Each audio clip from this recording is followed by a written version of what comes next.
বোলপুরের আইসিকে কদর্য ভাষায় হুমকি, বিপাকে অনুব্রত মণ্ডল। তার বিরুদ্ধে এফআইআর দায়ের হয়েছে এবং তার অফিসে গিয়ে হাজিরার নোটিশ দিয়ে আসা হয়েছে। বোলপুর থানায় তাকে হাজিরা দিতে হবে, নোটিশ ইতিমধ্যেই তার অফিসে পৌঁছে দেওয়া হয়েছে। আরো বিস্তারিত জানতে কথা বলবো আমাদের প্রতিনিধি ভাস্কর মুখোপাধ্যায়ের সঙ্গে। ভাস্কর, ইতিমধ্যেই অনুব্রত মণ্ডলের অফিসে পুলিশ গিয়ে নোটিশ দিয়ে এসেছে, বোলপুর থানায় তাকে হাজির হতে হবে, কি জানতে পারছো তুমি?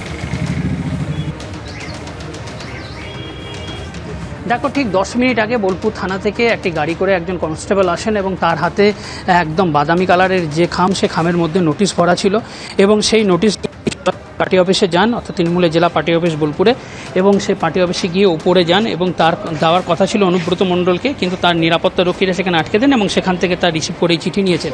এবং পরে যখন আমরা ওই কনস্টেবলকে জিজ্ঞাসা করি যে আপনি কেন উপরে গেছিলেন, তখন তিনি জানান যে তিনি নোটিশ দিতে গেছিলেন।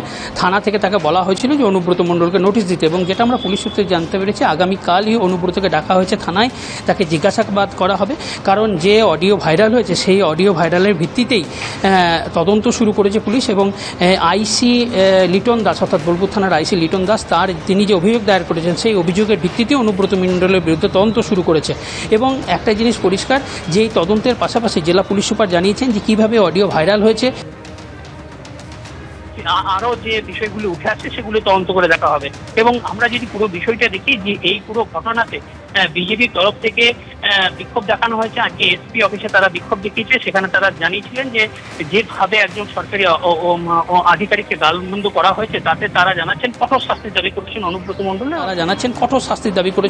মণ্ডল। এবং তারা সেই জন্য তারা এসপি অফিসে যান এবং সেখানে এসপি ছিলেন না। যখন তারা ডেপুটেশন জমা দিতে যান তখন সেই এসপি অফিসে থাকা নিরাপত্তা রক্ষীদের সঙ্গে তাদের ধস্তাধস্তি হয়। পরে এসপি অফিসের সামনে যে অনুব্রত মণ্ডলের একটি কাট আউট ছিল, অর্থাৎ রাস্তার উল্টো দিকে একটি কাট আউট ছিল, সেই কাট আউটে জুতো মারতে দেখা যায় বিজেপি কর্মীদের, এবং তারা জানিয়েছেন যে তারা কঠোর শাস্তি দাবি করছেন। একইভাবে বোলপুর সাংগঠনিক জেলার যিনি বিজেপি সভাপতি শ্যামাপ্রসাদ মণ্ডল, তিনি এসেছিলেন বোলপুর থানায় এবং তিনি সহানুভূতি জানাতে এসেছিলেন আইসি লিটন দাসকে।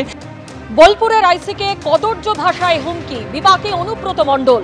তার বিরুদ্ধে এফআইআর দায়ের হয়েছে এবং তার অফিসে গিয়ে হাজিরার নোটিশ দিয়ে আসা হয়েছে। আর এই নিয়ে বীরভূমের পুলিশ সুপার তিনি কি জানাচ্ছেন শোনাবো। আমাদের আইসি বোলপুর লিটন হালদার উনি কমপ্লেন করেছেন কি 2 দিন আগে ওনাকে একজন এখানে লোকাল নেতা ওভার টেলিফোন ভার্বাল অ্যাবিউজ করেছেন। রিগার্ডিং দ্যাট এই ঘটনার ক্ষেত্রে আমরা একটা এফআইআর স্পেসিফিক স্টার্ট করেছি, অ্যান্ড তারপরে আমরা এই ঘটনাতে যত স্ট্রং লিগাল অ্যাকশন নেওয়ার দরকার আছে সেটা আমরা নিচ্ছি। অ্যাজ পার ল, আইন অনুযায়ী যা যা নেওয়ার অ্যাকশন নেওয়ার আছে আমরা সব অ্যাকশন নেব।